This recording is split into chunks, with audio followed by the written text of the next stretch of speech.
নমস্কার, সাহাবাড়ির হেসেলে সবাইকে স্বাগত। চলে এসেছে আরও একটি নতুন ভিডিও নিয়ে। আজকের রেসিপি সর্ষে ইলিশ ভাপা। চলো দেখে নিই তাহলে সর্ষে ইলিশ ভাপা বানাতে আমাদের কি কি লাগছে।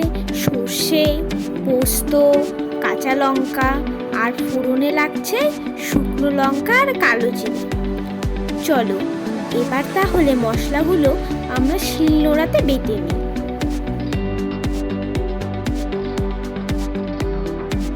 মশলাগুলো আমাদের বাটা হয়ে গেছে। এবার এখানে আমরা নিয়ে নিয়েছি 7 পিস ইলিশ মাছটিকে আগে থেকে ধুয়ে লবণ মেখে রাখা হয়েছে।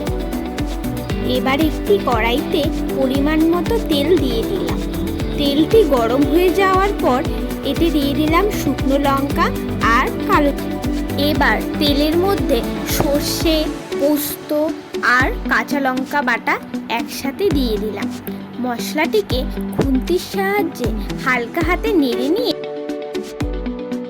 এর মধ্যে দিয়ে দিলাম স্বাদ মতো লবণ আর হলুদ।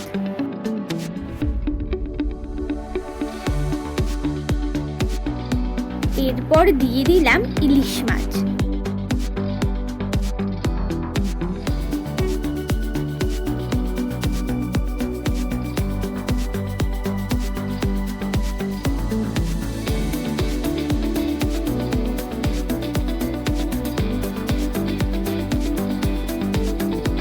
মাছগুলো দেওয়ার পর পরিমাণ মতো জল দিয়ে ঢেকে দিতে হবে। মাছটিকে 5 মিনিট ফুটতে দিতে হবে।